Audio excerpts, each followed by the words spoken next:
but I had a billboard around, when you're leaving Uganda, say safe journey, and then when you're coming in Uganda, welcome to Uganda. So there's a time when we were going, I didn't sit.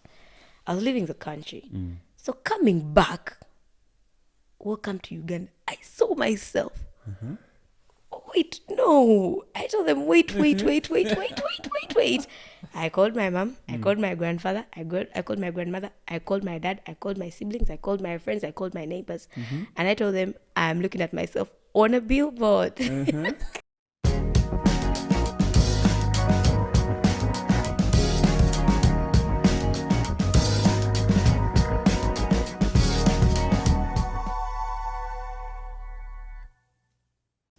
Lynette Zen.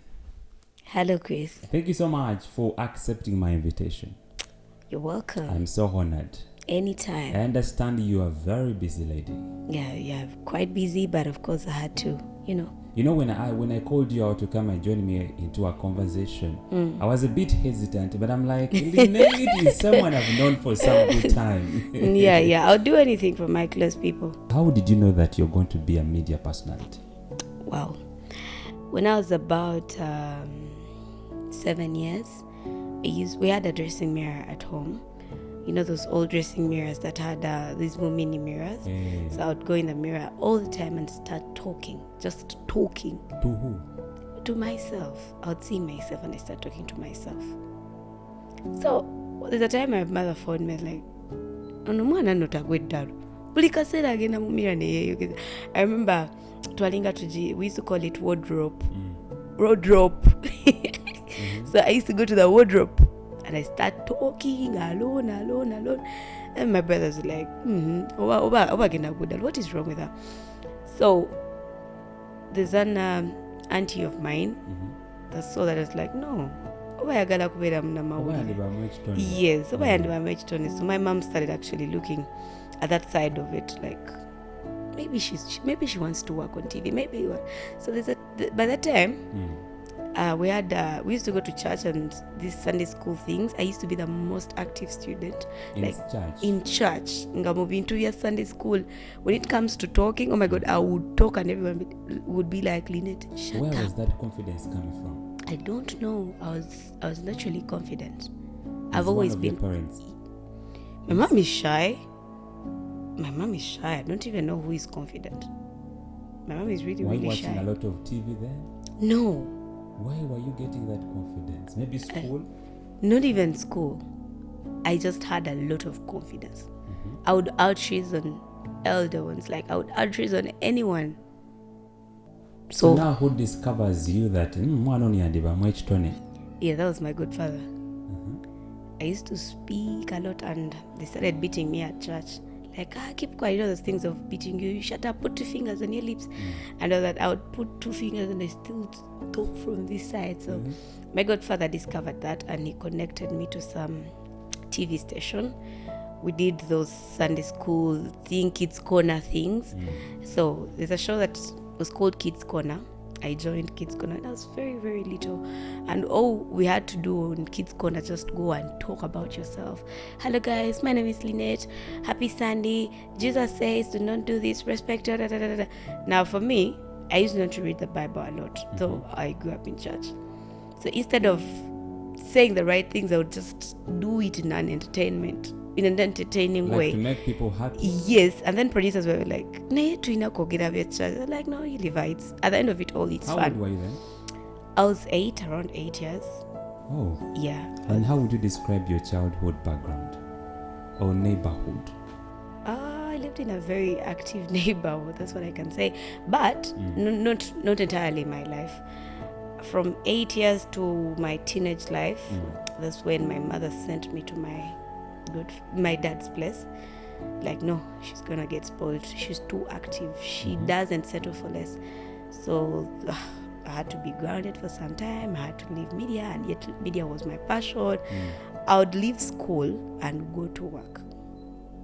I would escape from school or church and just go meet those guys out there and we talk and do that TV thing.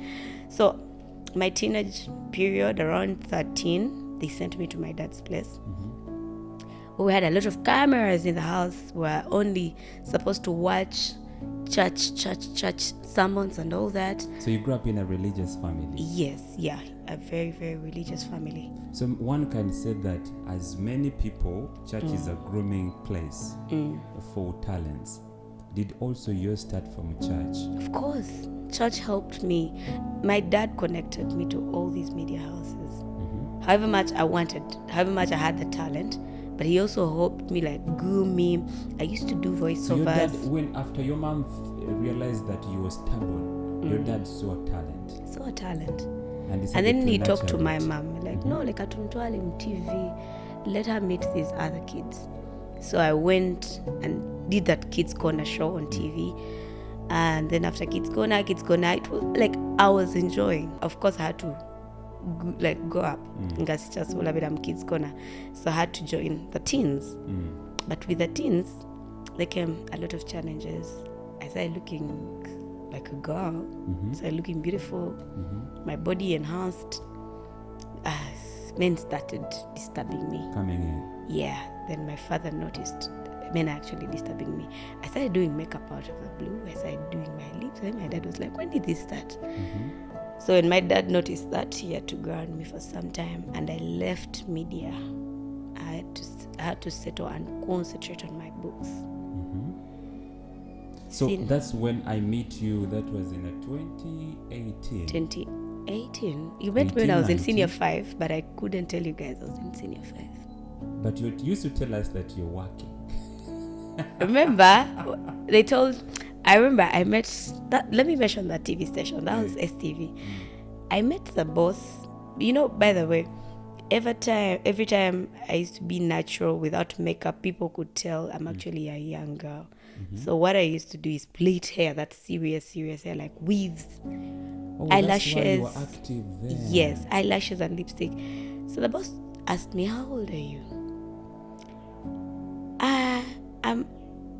I started stammering. Are you still in school? Like, yeah, I'm in school. What level? I'm at campus. But I was in senior 5. Why did you always aspire to be mature above your Because age? I wanted TV so bad, and my dad told me no one is gonna hire you at your age. By the way, when I hear you talk about the love for TV, it explains the times I worked with you at STV. I remember you used to come at least an hour or 2 hours before your show. Exactly. Like, I used to see the interaction between you and Jeff Tammy, who was your producer. And I'm like, wow, this passion is I used to come in very, very early. Now, there's a time, you know, senior 5, you don't have to play around when you're in senior 5. So I had to tell my school principal, look, I represent this school. Do you know what it means to work on TV and you go to this school? Like, yeah, you're right. So they had to give me a break of my show used to be at 1 to 2 p.m. So they had to leave me by midday. There was a border guy or a school chauffeur would drive me. So I used to come with clothes in my bag. School chauffeur would drive me to Kampala Boulevard and wait for me, change my clothes, remove the school uniform. No one was allowed to plait hair at school. But I used to plait my hair because of TV. So I would change my hair, come to you guys and pretend like, and then that's true, I have to run back to school. It was so hard for me to an extent. We had disagreements with my mom. Mama told me, you cannot serve 2 masters at a go. First get done with school. They even thought of putting me in boarding school. I told them, if you put me in boarding school, I'll leave. Njakutoloka, njabula. You guys will not see me again. I even tried that. What's your worst experience in media? I have a lot of bad experiences. How bad? There's a time I went to also mention this station. I went to a certain TV station and I asked for a job. They told me, you're going to do a screen test. We're about 5 girls. And they were like, you plus me, come back tomorrow. We came back the next day. You plus me, come back. That's 2. Then the next day they told me, come back alone. This is a guy I used to respect because I grew up seeing him on TV. My parents used to, talk about him a lot. So that day he called me, like, we're going to work with you, don't worry. I'm going to give you a job. Oh, I was very, very happy. I was very excited. Me, I used to ask for a job without even wanting to know how much you're going to pay me. I just wanted to be on TV. So he tells me, you're going to be doing a dry run for a month. That is, you're going to be working on probation without paying you. I was very okay with it. So there's a time I was done with my dry run, and he told me, go to my office and wait for me. I went to his office. He started telling me how much they're helping me. No one likes you. It's only me on your side. Before I knew it, the guy started touching my body. Remember, I'm still at school. I was like, no, don't touch me. And I was a virgin. Guy went ahead and, now called it those bad touches. So I had to fight for myself because I had to scream. So when Alekana, that guy, had to call security on me that he found me stealing his things. What? Yeah. I was like, you tried to rape me. He slapped me. Before I even finished the word you wanted to rape. Pa! I went home crying. I told my mom about it. Like, we go to police. Like, no. Let's leave him. This guy, I phoned him after some time. He phoned me on a different media house, and he was in charge. Before he did anything, he fired me. On just looking at you? Yes, we're not going to work with you. We're going to terminate your contracts, just like that. What were you thinking about him? I was thinking of getting a lot of money. I don't know, I wanted the best revenge. I'm still planning on the revenge though.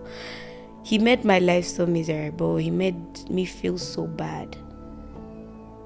Did you tell anyone besides your mother? No, I only told my mom. What was her reaction? She told me, get TV, Viveko, go do something else. You're a very beautiful girl. You can do anything. Leave TV, do something else. I don't know why you girl is so interested in TV. Oof. But you couldn't tell me anything like leaving TV. I'm sure he's still in media, wherever he is. No, he's not in media. He got an accident some time back. Sorry about that. Yeah, but I forgave him. You did? Yeah, I forgave him and moved on because I am so happy where I am. You're a beautiful girl. And I'm sure there are quite a number of temptations of that kind. A lot. How would you deal with them? Just that right now, you cannot just you cannot just cross that line right now. You would regret the day you were born if you crossed that line right now. But before, I used to cry. Is that a threat or what? No, it's a fact. It's a fact. Like, media has helped us grow and mature. We know our rights. And the fact that I'm working for a very big media house in Uganda, those are the things they secure first, because most of the people that are on top are female, so they know we go through those things, so they secure that for us. We don't even get to that level because they have big punishments for those kind of people. But also these other people, for example, when I'm on stage, there's a time I was involved in a fight. I was dancing and then the guy came out and tapped my ass. Like, why did you do that? No, you're here, you're dancing, you're here for us. He did it again. Before I knew it, I had to defend myself. Long story, we went through the case. I was like, no. One Kabasanya, I had a campaign called Toka Basanya. Toka Basanya, people think Kabasanya Omuntu is only raping or what, but sexual harassment is really big. You can harass me with just looking at me. You can harass me with body shaming me. I asked them, should women go around touching men's private parts because we are also interested in them? You can look at a man's trousers and you're like, oh, that's big. Should we also touch them because we are interested? You to run the campaign. Yes, like all those incidents. There were so many. I cannot even mention all of them. There've been so many incidents where I've been body shamed, bad touches and all that, sexually harassed. So they triggered me to run. How do they make you feel when you go back home and put your head down and meditate about those incidents? How do they make you feel? They make me feel so angry and biased. I'm like, why do men think like this? What makes them think they have authorities over women? What makes you think you have a right to touch me? Yet You know a woman is not supposed to touch you. How would you feel if a woman comes and touches your private parts out of the blue? I know men would feel so embarrassed. So that's the same way we feel. I decided to reach out to a few people that would help me on this campaign. We tried to run the campaign, and it was really, really successful, and it is still going on. I still say no to sexual harassment. We say toka vasanya. When we go to schools, we tell them books, not boobs. Pens, not penis. Okay. Yeah, toka vasanya. That's it. Is it also running in schools? Yeah. It is running in schools because I was harassed way back when I was still in school. So that's why I was like, no, let me go back to these students here. You know, things have really changed a lot. You find a senior 5 girl doing things you don't even expect her to do. Maybe trying to, hustle for her life and family. So during that time, they go through a lot of challenges, and among those are sexual harassments. So if you go to them and talk to them and you tell them, I also went through this, but guess what? I survived. You can also survive. It's inspiring.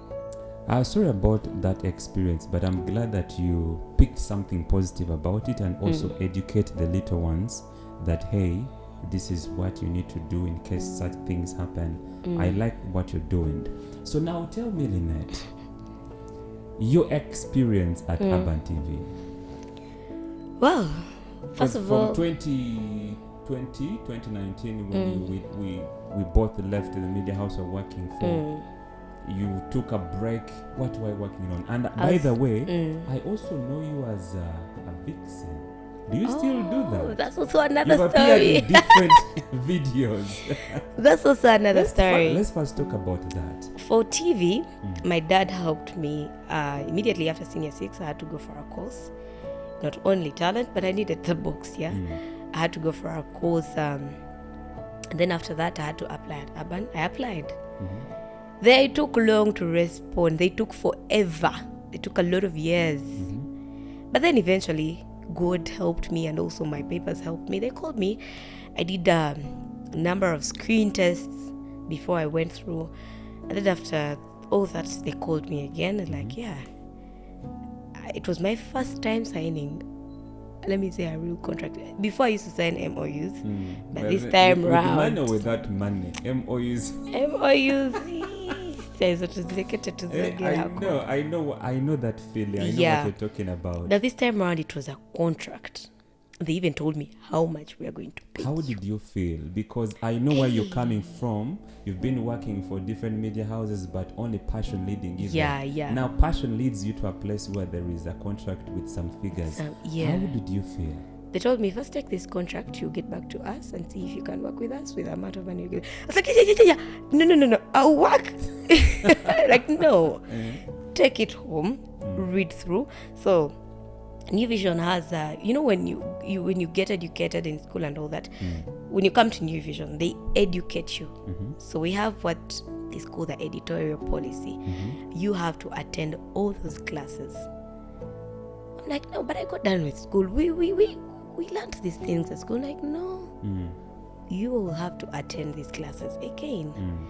It's like, why not? I attended the classes, the editorial policy classes, and then I signed my contract. My contract was approved. And I must say, I've never taken work so serious like I have been at New Vision. They say your show starts at 12:30. I'm at work by 10. I know. That's who you are. By 10, I'm at work. Immediately after the show, I go for a review. I know. Yes, so I have been so serious with my career, and it has pushed me somewhere at least. I'm not where I was before. I'm not yet there, but at least I'm not where I was. New Vision has been a life-changing. When you're driving and you look at yourself on a billboard, what do you think? Now, the first time they told me I have a billboard in Kampala. I actually had a lot of billboards, but the one in Kampala came in last. But I had a billboard around, when you're leaving Uganda, they say safe journey, and then when you're coming in Uganda, welcome to Uganda. So there's a time when we were going, I didn't sit. I was leaving the country. So coming back, welcome to Uganda, I saw myself. Wait, no. I told them, wait. I called my mom, I called my grandfather, I called my grandmother, I called my dad, I called my siblings, I called my friends, I called my neighbors. And I told them, I'm looking at myself on a billboard. Wow. I wanted to stay there the entire day. Like, what, you come and we go. I used to drive from here to Entebbe just to look at that billboard. So I think my bosses got to know maybe that excitement. They got me another billboard in Kampala. Like, Lynette, entindano kubitala oli. Like, kubitala side it. Kubitala wanongadde kisas. Jesus Christ. I drove To come and look at yourself. I had to tell the traffic officer, ankwatire ku motoka because I want to film my billboard. Like, you're the one. You're the one on the billboard. Like, hey, nimayimirize motoka. So it has been a very good experience for me. The excitement was too much. Funny thing, I've been on billboards before. But these are billboards. I wasn't paid, first of all. School billboards. When they're advertising your school, and they're like, make sure you put on a full school uniform. Your socks should be white. So those are the kind of billboards I've been on. Now, this is mine with my name in caps. Lynette Zen. With my picture, a very big picture. The feeling is imaginary. They almost killed me with excitement. But I'm now used. But still, there's no day I pass by my billboard and I don't. Okay. Wow.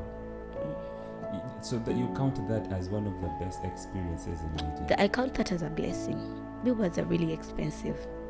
They are very, very, very expensive. But the fact that I own 2 or 3 billboards in Uganda is a big deal. Amazing. I'm curious to understand your first experience. This whatever story it is, whatever experience it is, some young girl is going to be watching this, and I want you to share your experience from the time. Let's cut it short. You went and tested. You're pregnant. No. How did I even get pregnant, and why did I get pregnant? There's all the people I grew up with. I told you I grew up with older people and Ngabamfuga speed. So they all got married and all that. So my mother used to tell my mother a lot of things. She will not get married, and all that. If she gets married, she will not give birth. When will she have time for the baby? They even started saying some funny allegations I won't even talk about right now. So I was like, no, let me prove you wrong. I asked God when I was 19. I told him before 21, I want to give birth. Maybe so at 20, when I was clocking 21, before the end of my 20s, I started getting those funny body reactions. My boobs got bigger, my body size. I used to eat a lot, I used to sleep, I was very lazy. I started failing to do my uptown shows, my upcountry shows and all that. I'm like, no. I was pregnant for 4 months and I didn't know. You're kidding me. 4 months. I went to Medipal for a checkup. I told them, I think I have malaria. If not malaria, I have typhoid. Like, hey, like they tried to check my blood and everything. They're like, when did you last see your periods? I was like, sometime back. Oh, okay. Can we have a urine test? Okay. We had a urine test. I was like, but I can't be pregnant. Don't even tell me I'm pregnant. What? So I had a lot of pain in my lower abdomen. So they told me to first go for a scan. So when we were in the scan, this woman is like, she's okay. I thought about she saying me, but we were 2 in the room. Like, she's okay. Who? She's saying she's in normal condition. When did you last do your antenatals? Because I was 4 months, they expected me to know by that time. What are antenatals? I was like, what? They told me, woman, you're pregnant. Your baby girl is okay. Because at 4 months, they can't tell whether it's a she or he. I almost ran mad, yo. I almost ran mad. I started getting very stupid thoughts. My career, oh my God, how people look at me. But you said that your periods were not coming. Now, this is a very funny thing I can't talk about on air. I couldn't see. You were busy. Very. even if not only busy, the times you miss them and you're okay. So I almost ran mad, but I called my best friend. The first thing she told me is, she said no to abortion. I called my mom, like, I want to talk to you. But I went there to talk to her. She was fuming.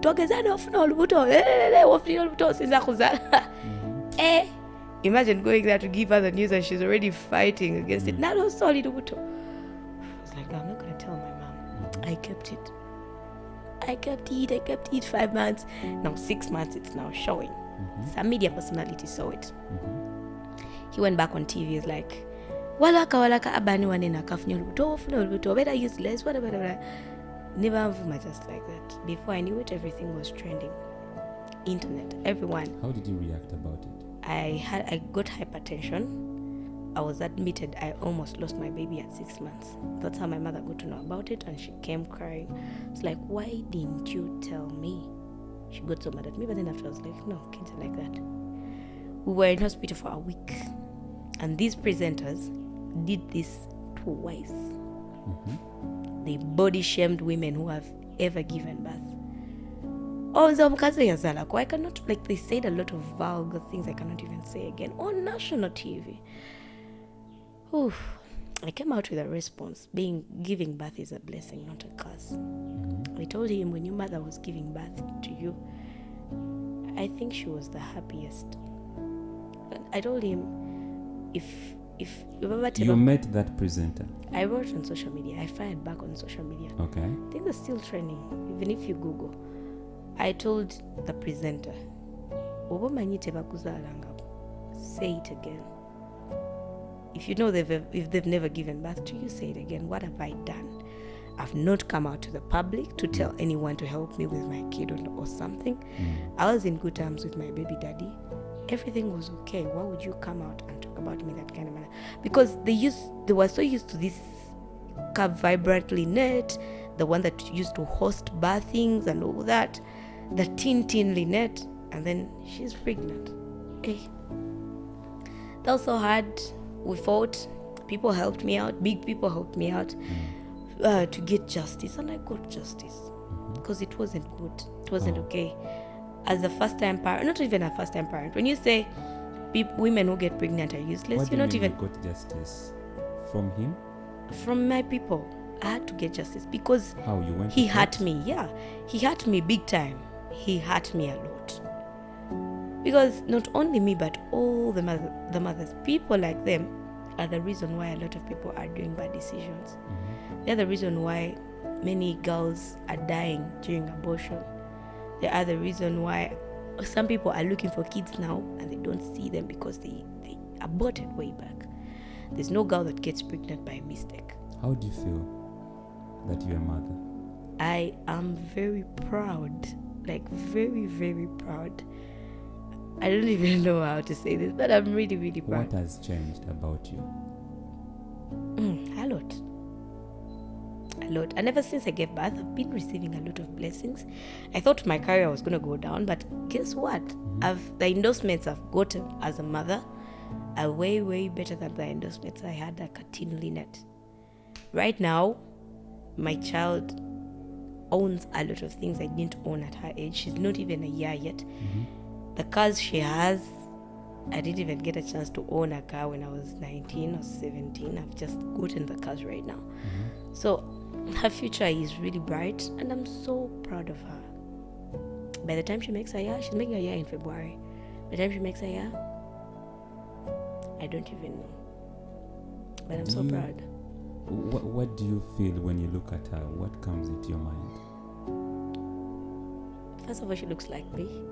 So I see a mini me, but I want to see the more organized mini me, more successful me. Like, there's a lot of things I see, and I'm like, okay, this thing is mine. Do I own this thing? Like, I remember at the time I went to hospital when she was around 2 months. So they told me my kid had jaundice. I'm a first-time parent. I didn't even know how to breastfeed her. They just taught me. My mom left me with that kid, not because she wanted, but she wanted me to mature up and learn. I used to sleep with that kid at night. You know how kids with colic be? They would wake up and cry like you're killing them. So she had jaundice. I took her to hospital, to a certain hospital. They're like, no, your baby has jaundice. You have to go for phototherapy. Like, what is phototherapy? If you leave before, jaundice will move up to her brain and she will die. And then they're like, no, we don't do anything before you pay. I got my cards and paid. Funny hospitals we have in Kampala. We waited. It was around 10 a.m., 11 a.m. They told me jaundice started 12 p.m., 1. I had to ask a cleaner. We've paid for a private room. Where do we go? I was like, go to that room. 1, 2, 3. Around 3, they brought that phototherapy machine. And this one had to teach a nurse on duty. Press the red button. Do not forget to press the green button, because if you don't press it, it will blow. They taught the nurse on duty. And I'm like, what is going on? I had to pay attention so that the nurse doesn't also forget. At 5, they bring my kid. I'm wrapping her eyes. She cried. The nurse left us. I had to call these guys. Yo, what's up with you guys? This kid has refused to go in the machine. Like, no, what do you want us to do for you? We have nothing to do for you. If she has refused. We have other patients to attend to. That's when I got to know that I'm actually a bitter person. I had to fight back for my kid. Hey, Natabu, until my mom came and like, what is going on? Jaundice? No, jaundice can be treated with the sun, morning sunlight. That's how we treated the kid. But the most interesting bit was me fighting for her. I used to fear embarrassment. Like, no, people can't see me. I'm a brand. People can't see me making noise in public. I can't even fight with a border man. That day, I had to fight with all those people at the reception. Without makeup, with my big dress. How is she doing now? Now she's very healthy and okay. She's very healthy. How do you feel like to be a celebrity? What does it feel like? Being a celebrity in Uganda is a full-time job. What do you mean? What does it require? It's very expensive. There's a life people want us to live. Being a celebrity in Uganda, there are things you must do because people think you are supposed to do them. You're not supposed to take a judge. That's Uganda for you. Being a celebrity in Uganda, you have to be very rich, and they do not know where you're supposed to get your money, but you have to be rich. There's a life you're supposed to live in, and that life is so expensive. How do you deal with it? So how I deal with it is simple. I am me. What I can afford is that. I will not put in... You don't go beyond your means. Thank you. I don't put myself in a position I can't handle. Find me on a judge, yes. Yeah, what's up? Hi, Lynette, hi. That's it. Call me on TV and tell me you saw me on a judge. Like, yeah, mwana, nade kuboda. Period. What are you going to do? Exactly. That's me. Find me doing things you don't expect me to do. Now, getting a border is not like simusao. It's very normal. So what message would you tell the celebrities? I think it's a huge thing. I know a lot of celebrities that come to our inboxes like, man, do you have 20K? Send me 20K, I'll give it to you. But then they have big names.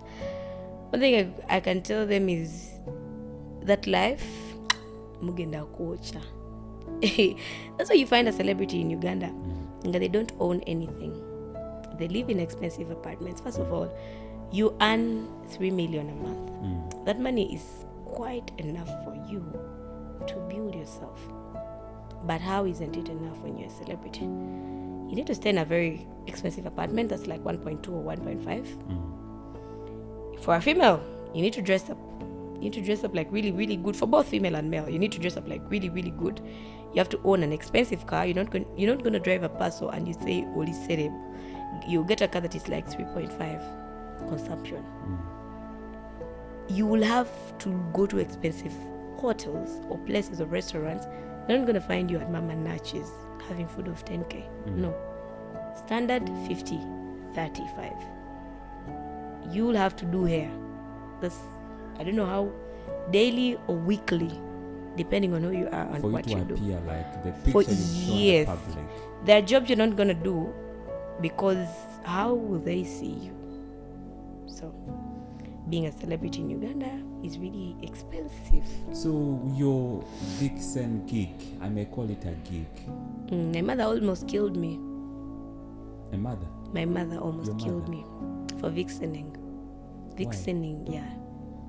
I used to escape from school and go for those things, and she didn't know. But I was very sure she would not know because we only watched. How did you get there, by the way? I had a friend of mine called Ramona. She took me there. She had all those connections. Mm-hmm. I was fresh, young, looking good, you know. They used to pay us 50K. My first video. To appear in a video? Yes, my first video was winning Nwaje's Fire Dancer. They gave us 50K and I was okay with it because I was still in school. I was in senior 3, senior 2. I think I was in senior 2 Fire Dancer. Neziruka kusomero netugenda. I remember I told my mom, no, I'm going to sleep at Martha's. I had a friend of mine called Martha.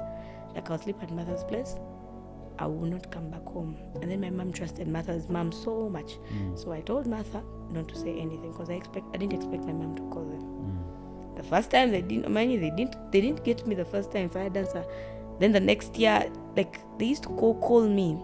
Then the last video, I think was Chosen Blood's video. I was in senior 4 or 5. Chosen Blood, yeah. You appeared in a couple of videos in 2019. Yeah. The most videos I appeared in, that was in senior 4 because I was in my vacation. So I had a lot of excuses at home. But there's a day my mom decided to watch these other channels. They played Chosen Blood's video. I don't know where I was, but I heard the song. Neziruka to get the remote. Kumbe woman is sitting with the remote here. With her Bible and then her glasses. She's like, we're sitting at it. Oh my good Lord. She watched the entire video. What does your mother think and about she told you me now? to go and get those clothes I was putting on. I brought the clothes. I do not want to tell you what happened. Chibok. Ash. Sorry. What does she think of you? I hated Chosen Blood. But right now she's proud. She's very, very proud. I managed to take care of most of her bills and all that. I take good care of her and also take good care of myself. So she's okay with it. She's very, very okay. So what keeps you busy besides the wish list? Oh, Jesus Christ. A lot. I am a beauty therapist by profession. I'm looking forward to making a beauty school. I do side hustles. I do gigs. I have 2 beauty shops. I have side gigs, like a lot. Now the side gigs are the worst. I can have this festive season, I can have 6 shows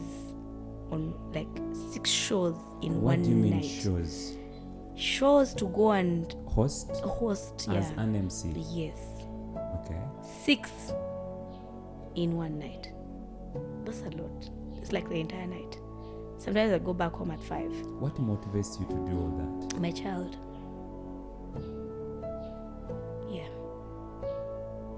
I left these small things to the baby daddy. I'm building for her something bigger. These things of pamper, diaper, what? No. Let him do that.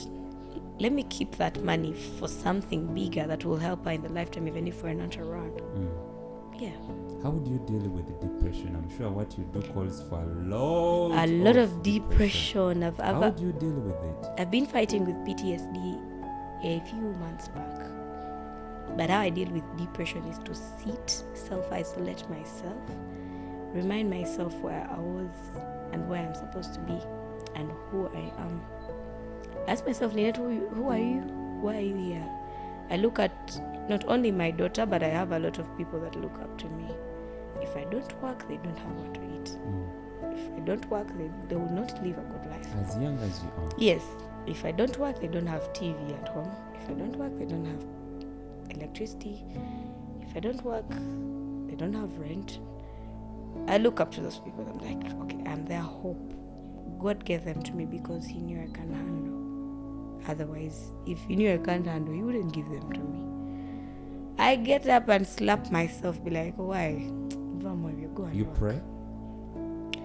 I don't know how to pray. I really don't know how to pray because every time I pray, I doze. But I know how to talk to God. Without this, dear Jesus, I fail to do that one, but I know how to talk to God. I create some time, me and him. And I talk to him. If you find me, you might think I'm running mad. Just like I used to talk in the mirror by myself. So that's the same way I talk to God. Sometimes I even tell him, hey, what's up? Now, what do we do about this? Kachionko zotia. How often do you go to him? Anytime. In times of trouble? No. Even when I get something good, I ask him, I didn't see this coming. Man, you could be a surprise. I said, if you find me, you might think I'm running mad. I started asking him, how come you didn't tell me you're going to surprise me? This is nice. Thank you, Jesus. Like that. Be like, see you later. I know you're keeping an eye. I'll talk to you later. Just like that. And I'm done. Wow. And he solves my problems. If Chris is my problem, I sit here, I call for a meeting. I tell him I want to meet you today at this time. At that time, I make sure I am alone. Even if I'm on air, I'll at least go somewhere. I'll go in my car. And I ask him, what do we do? Chris is becoming a problem. What do we do? Sometimes I cry. I even cry. I cry. I ask him, do you enjoy seeing me cry? I know you're watching me. So do you think it's what has kept you moving? Yeah, of course. I go to church sometimes, but the church I grew up in was under construction. So there's a time I tried out another church. Like, let me go there. Because I was used to our church. They welcome you the way you are. I went with my mouth pin, my nose pin, with my chilong dress, and all my tattoos were showing. I reached church. I sat in front. When the service started, I saw a woman doing this. She called me. In the middle of the church, she asked me, why are you here? Like, my dress code was okay, but it was showing tattoos because I was putting on a very long dress that had these, but then my tattoos were showing. She told me to remove all the pins I have, to go and remove all these tattoos, then I come back. I looked at the woman, I'm like, how do you want me to remove them? I tried to explain to her, they cannot get it. She told me, that was a bit rude for someone who has just come to church. When I sat behind, the pastor, the entire sermon was on me. I got my bags, parking, I drove away. So that's the reason why I love my church. They bring out people like us. They know we need God more. By the time we come to church, we need help. So they should not chase us away. They should bring us closer. Because I don't know if God really hates us. Because if God hated us, he would kill us. But the fact that we're still here, that means God loves us. So let them bring us closer. Let us enjoy church the way we enjoy being in the bar. Before you know it, we are committed. We are in church all the time. But every time we come to church and they start preaching about us, how bad we are, how evil we are, we shall not come back to church because we feel bad. Is that your brand? What do you mean? What do you mean? The pins, the tattoo. I don't know. Anyone has a brand. Everyone has a brand, yeah? But I wouldn't say this is my... I have a brand, of course, but I wouldn't say this is my brand. But I can confirm that the hair is your brand. For the colored hair, that's my brand. But sometimes... Yeah, anyway, for the colored hair, that's my brand. But for the pin, that's also part of my brand. These pins. And then for these tattoos, they're experiences. I was going to ask you, why do you have a tattoo? I had not a tattoo. Tattoos. I have loads of tattoos, but these are experiences I've gone through as a person. Worst or yes, worst? Worst. What do you mean? Don't force me to say we'll have part 2 here. Yeah, we shall have part. We shall actually have part 2 because my stories are way, way longer. I also feel like you've cut your story. I've cut it. But let's speak about the tattoo before you wind down. You said you have many tattoos. Let's speak about 2. This one I almost got tripped by someone who was close in our family. Yeah, I'll stop from there. So tattoos are your healing points? Yeah, there's a woman. Or healing factors? Yeah. There's a woman that told me sometime back when I was still young. Oli mulungi nnyo kigenda kukuleetera obuzibu. But we prayed about it. But before, kyandeeterako obuzibu. Bungi. They arrested that man. Lynette, which other tattoo? We may not see it, but... I have a lot of tattoos. I have these ones here. I have this one here. I have in the back. Lots of tattoos. Why did you get that one then? That's another long story. So it's another story. Yeah. How does that make you feel? Makes me feel strong. Because tattoos are the most painful things to get. So how do you feel when they are piercing and writing? You be crying. They have to Do you feel shed. like you're healing because you got... Yeah, I cry out all the pain. And then after that? Oh, this one was from a toxic relationship. This one here.